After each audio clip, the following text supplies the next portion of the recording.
Reverend William J. Barber II is the president and senior lecturer of Repairers of the Breach, co-chair of the Poor People's Campaign, a national call for moral revival, and pastor of the Greenleaf Christian Church, Disciples of Christ in Goldsboro, North Carolina.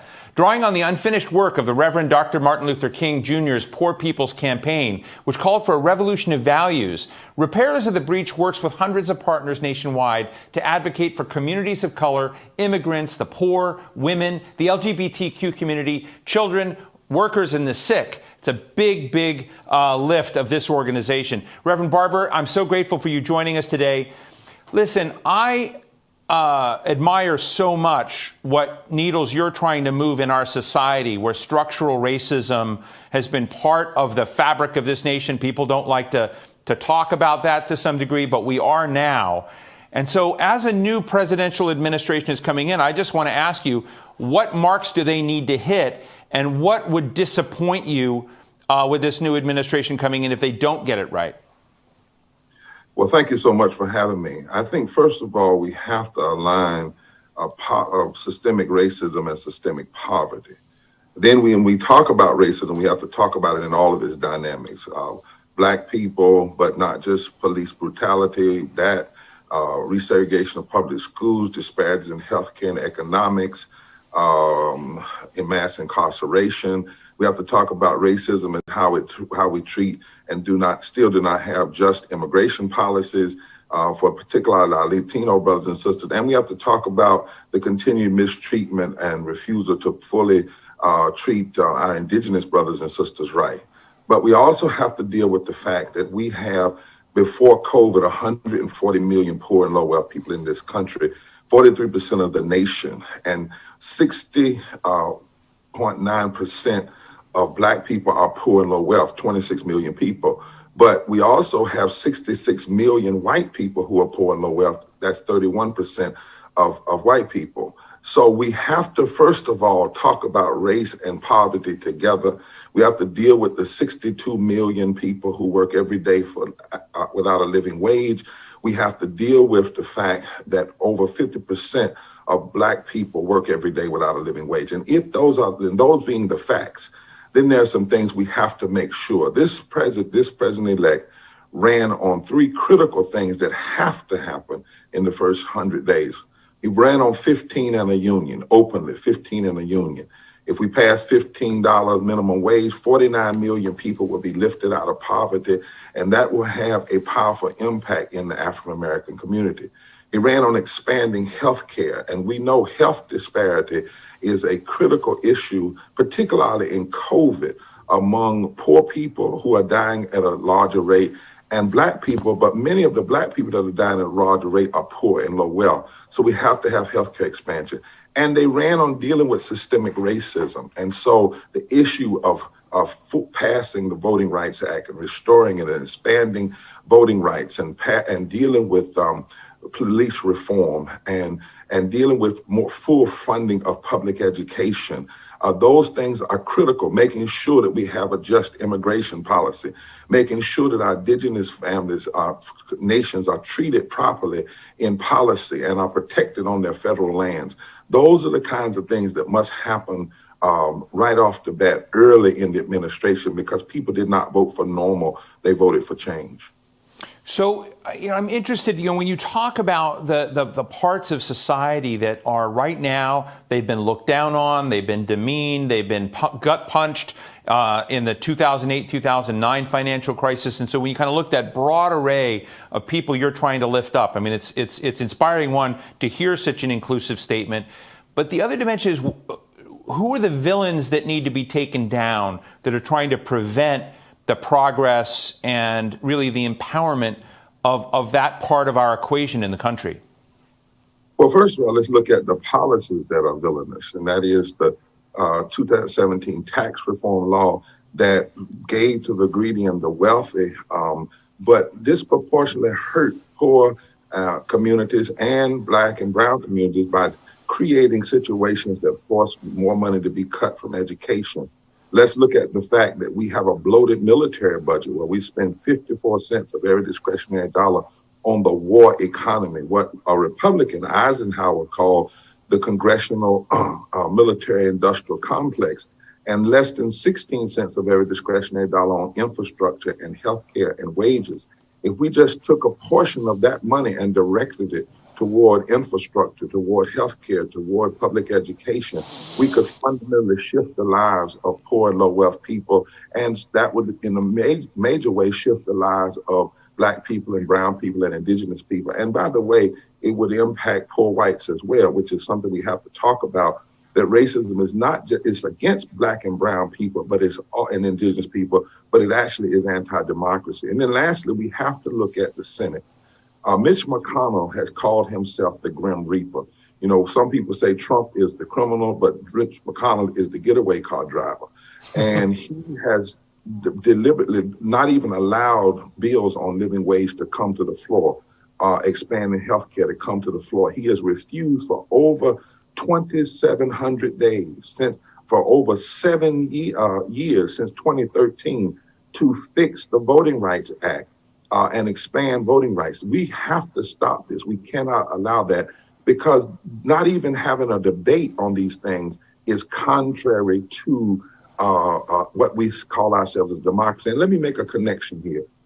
Everybody in this country that we trace, I come from a state that had massive voter suppression toward Black and brown people. In fact, the courts, all the way up to the federal court, said it was racism with surgical intent. But here's the connection.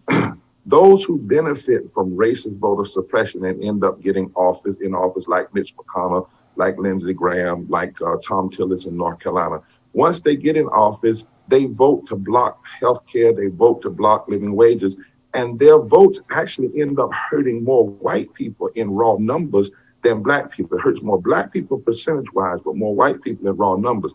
This is the ugly truth we must deal with about systemic racism, that is targeted at Black and brown people and indigenous people, but it ends up hurting all people, especially poor and low-income whites, and it is against the democracy, which is why in our campaign, we say the only way you can really deal with diversity and racism is you have to bring Black, white, brown, Asian, and Latino people together around an agenda to address systemic racism, systemic poverty, ecological devastation, denial of health care, the war economy, and the false moral narrative of religious nationalism and white Christian evangelicalism. Thank you. That's so powerful. You know, one of the things I was doing was kicking around on your website on repairers of the breach, and I like the framing that some issues are not left versus right, but right versus wrong. I know you're bringing back Moral Mondays and gathering, people to go to talk about COVID, talk about the crisis, go talk to legislatures and, around the nation.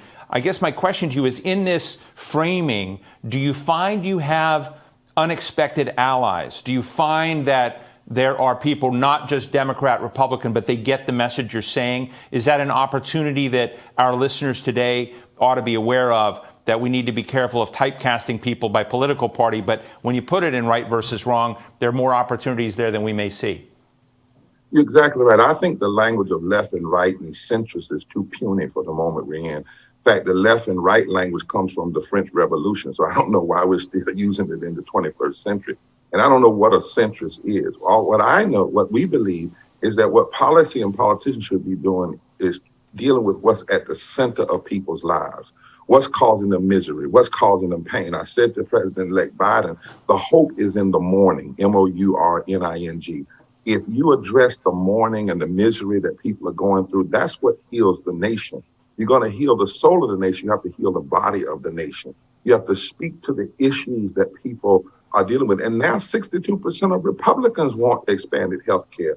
Over 2/3 of the country want an expanded minimum wage. So what needs to happen is a breaking from left and right and Republican and Democrat and centrist and conservative. Why not have constitutional politics?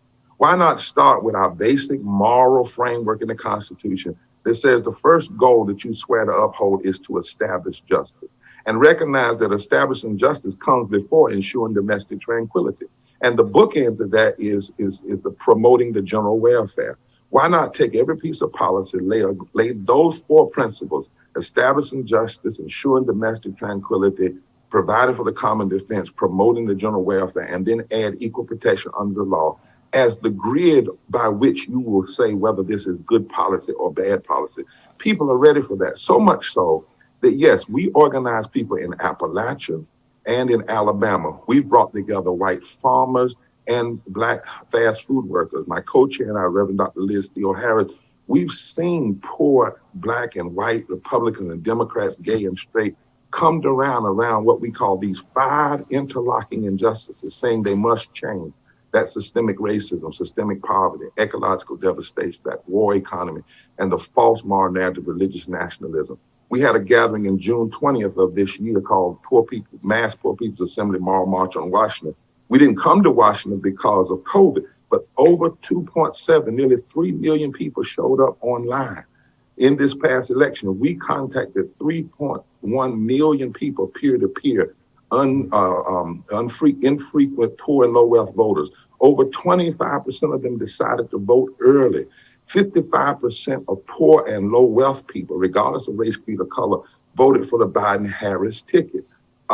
We saw 6 million more poor and low wealth people come into the electorate this time. Now that still means 28 million didn't vote, but really that's the only place to expand the electorate. And if we're going to change the South and change the country, 1/3 of all poor people live in the South, 1/3 of all poor white people live in the South. We now did a study called Voting is Power Unleashed, and we found out in 15 states, including North Carolina, Texas, Georgia, Florida, if we get less than 19%, in most of those states less than 12%, and some of them less than 5%, of poor and low wealth voters to vote that didn't vote in 2016, they could fundamentally shift the elections in Senate races and in presidential elections. This is the place we must be our allies. And yes, it's happening all over the country. It's happening with the Poor People's Campaign. And if Biden and Harris will maintain and not listen to people saying you need to move away from what you ran on, that would be a mistake. If they move away from health care, they move away from $15 in a union, they need to move away from dealing with systemic racism and follow this strange notion of being a centrist. I don't even know what that is. What they need to focus on is what's in the center of the Constitution and what's in the center of people's lives, what's hurting people. And if you heal the body of people, if you speak to their pain, that will unify people. That will show them that they need to leave the division alone, and they need to come to a place where there is vision to deal with their misery and mourning. That's where the hope is. Face the people's problems and pain. Like Franklin Delano Roosevelt, know that we have nothing to fear but fear itself. Focus on the people's pain and lift them out of the pain, especially in the middle of COVID. And that's where we will see healing of this nation. Well, Dr. William J. Barber II, President of Repairers of the Breach, co-chair of the Poor People's Campaign, a national call for moral revival. I'm so grateful to you for bringing this set of views because your perspective is so compelling, but I have to say it's one that I know a lot of our viewers may not get every day, and I'm very grateful for you to bring that perspective into this discussion on making diversity and inclusion much more real in this country. So thank you so much.